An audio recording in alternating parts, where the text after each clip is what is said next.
Hey everybody, welcome to the weekly walk. We're not walking today, it's too cold outside, so I'm sitting by my fireplace. And I've got a question for you. What do you want?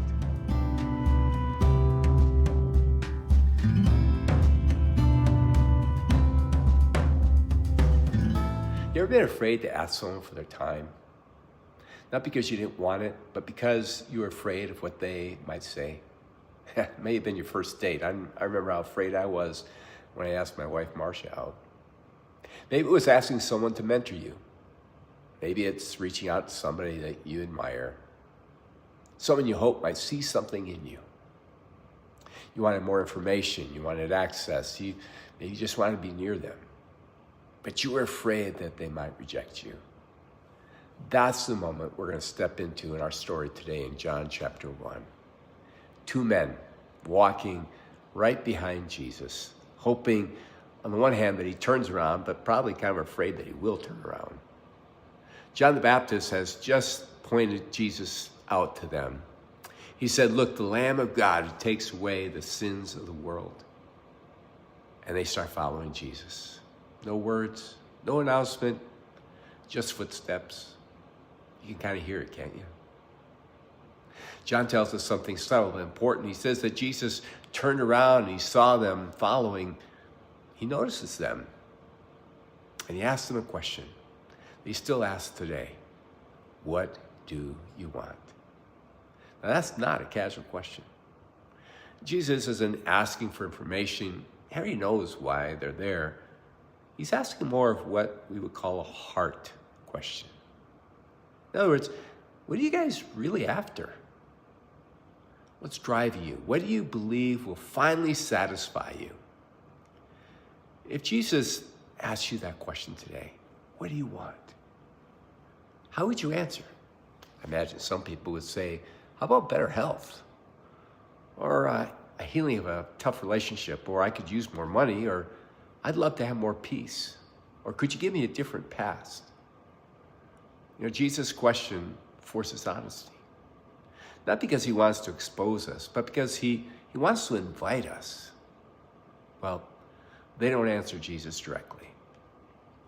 They say, "Rabbi," or teacher in other words, "where are you staying?" Now, that sounds like small talk, but it's not.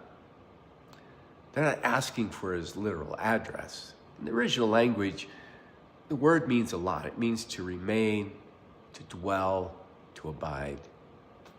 So what they're really asking Jesus is, can we spend some time with you where you are? Can we be with you and can we watch how you live? And can we see if what John the Baptist said about you is really true? In other words, what they want is presence, not a speech. And so Jesus doesn't explain himself. He doesn't give them a list of his core beliefs and values. He doesn't outline a doctrine. He doesn't ask for a commitment on the spot. He just simply says, "Come and see." That's it. And that's where Christianity begins. Not always with answers and outlines, but with a simple invitation. Not with certainty, but with presence. Not with figure it out first, then you can follow me. But with walk with me. And here's the heart of this moment. Jesus is inviting you and me into a relationship before he gives revelation or explanation. Christianity doesn't begin with answers, it begins with just being. Some of you watching today are following Jesus and you're following him at a distance. You're curious, but you're kind of cautious. You're interested, but you're rather guarded. You want more, but you're not sure what you find if you get closer. Maybe you've been burned before. Well, Jesus isn't offended by that. He simply turns around and asks, "What do you want?" And then he says, "Come and see." Let me ask you gently, how would you answer Jesus' question today? Are you willing? Not to decide everything at once, but simply to accept his invitation to come and see. You don't have to explain yourself. You don't have to impress him. You don't have to arrive anywhere yet. Just walk. Walk with me. Because the one who asks, what do you want? Is the same one who says, come and see. And that's where the real journey begins. And we're just starting our journey in the book of John.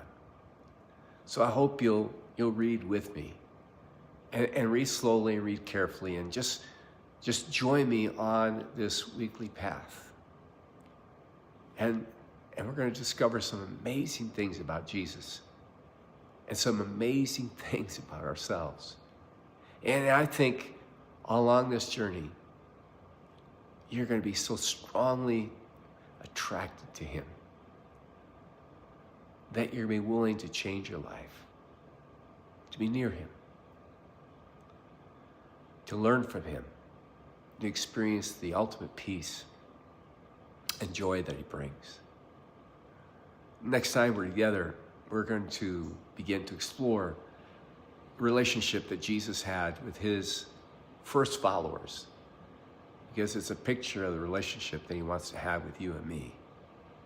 And we're going to talk about something pretty personal to all of us. So I hope you join me.